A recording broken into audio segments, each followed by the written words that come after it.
आप सभी को अनंत चतुर्दशी की हार्दिक शुभकामनाएं। भाद्रपद मास के शुक्ल पक्ष की चतुर्दशी को अनंत चतुर्दशी कहा जाता है। यह हिंदुओं का सर्व कामना पूर्ति करने वाला व्रत है। इस त्योहार को जैन धर्म के लोगों द्वारा भी मनाया जाता है। इस दिन भगवान श्री हरिनारायण विष्णु भगवान की पूजा अर्चना की जाती है।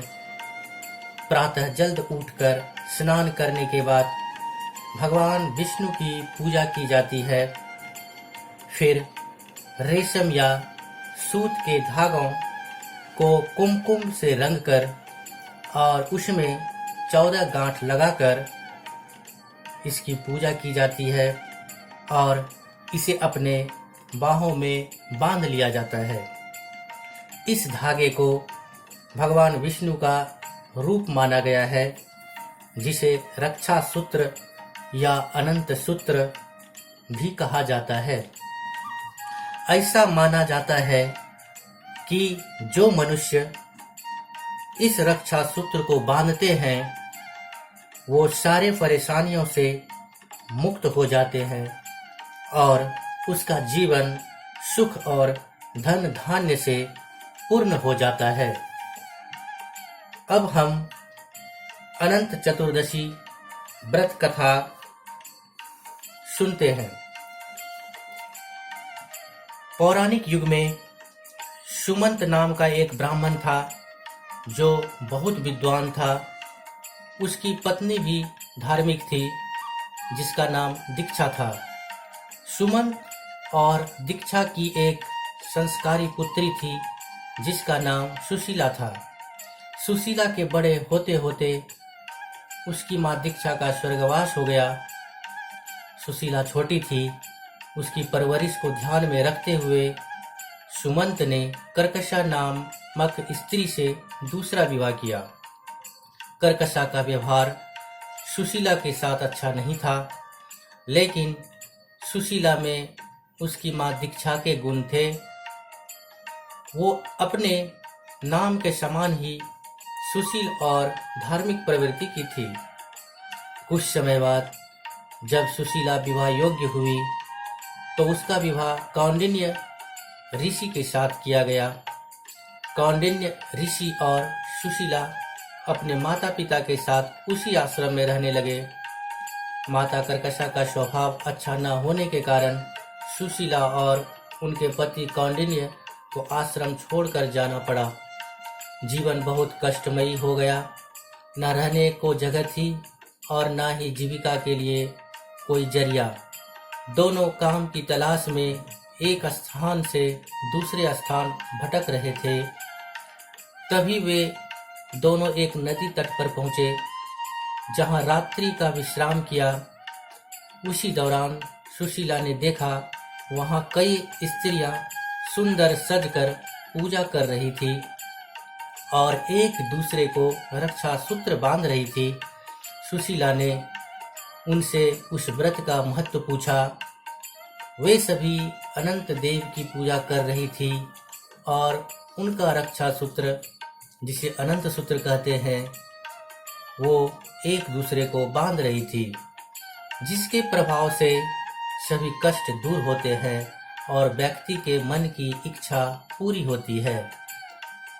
सुशीला ने व्रत का पूरा विधान सुनकर उसका पालन किया और विधि विधान से पूजा कर अपने हाथ में अनंत सूत्र धारण किया और अनंत देव से अपने पति के सभी कष्ट दूर करने की प्रार्थना की। समय बीतने लगा। ऋषि कौंडिन्य और सुशीला का जीवन सुधरने लगा। अनंत देव की कृपा से धन धान्य की कोई कमी न थी। अगले वर्ष फिर से अनंत चतुर्दशी का दिन आया। सुशीला ने भगवान को धन्यवाद देते हुए फिर से पूजा की और सूत्र धारण किया। नदी तट से वापस आई। ऋषि कौंडिन्य ने हाथ में बने सूत्र के बारे में पूछा।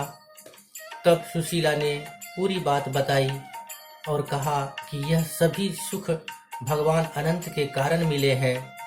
यह सुनकर ऋषि को क्रोध आ गया। उन्हें लगा कि उनकी मेहनत के श्रेय भगवान को दिया और उन्होंने धागे को तोड़ दिया। इस तरह से अपमान के कारण अनंत देव रुष्ट हो गए और धीरे धीरे ऋषि कौंडिन्य के सारे सुख दुख में बदल गए और वो वन वन भटकने को मजबूर हो गए। तब उन्हें एक प्रतापी ऋषि मिले जिसने उन्हें बताया कि यह सब भगवान के अपमान के कारण हुआ है। तब ऋषि कौंडिन्य को उनके पाप का आभास हुआ और उन्होंने विधि विधान से अपनी पत्नी के साथ अनंत देव का पूजन एवं व्रत किया।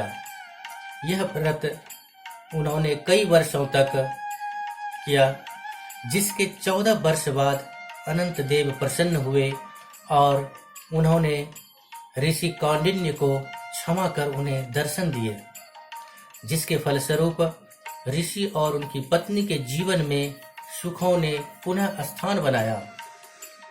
अनंत चतुर्दशी व्रत की कहानी भगवान कृष्ण ने पांडवों से भी कही थी, जिसके कारण पांडवों ने अपने वनवास में प्रतिवर्ष इस व्रत का पालन किया था, जिसके बाद उनकी विजय हुई थी। अनंत चतुर्दशी का पालन राजा हरिश्चंद्र ने भी किया था, जिसके बाद उसने उनसे प्रसन्न होकर उन्हें अपना राजपाट वापस मिला था। अब अनंत चतुर्दशी व्रत का पालन कैसे करें, इसके बारे में जानते हैं। इस दिन सुबह जल्दी उठकर स्नान किया जाता है, कलश की स्थापना की जाती है जिसमें कमल का पुष्प रखा जाता है और कुशा का सूत्र चढ़ाया जाता है। भगवान एवं कलश को कुमकुम हल्दी का रंग चलाया जाता है। हल्दी से कुशा के सूत्र को रंगा जाता है। अनंत देव का आवाहन कर उन्हें दीप धूप एवं भोग लगाते हैं। इस दिन भोजन में पूरी खीर बनाई जाती है। पूजा के बाद सभी को अनंत सूत्र बांधा जाता है। इस प्रकार अपने कष्टों को दूर करने हेतु सभी इस व्रत का पालन करते हैं। इस दिन देश के कई हिस्सों में गणेश विसर्जन किया जाता है।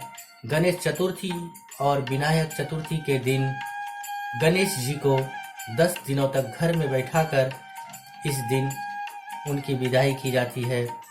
खास तौर पर यह गणेश विसर्जन महाराष्ट्र में किया जाता है, जो पूरे देश में प्रसिद्ध है। हमारे इस चैनल को आप सब्सक्राइब जरूर करें और बेल आइकन दबाना ना भूलें।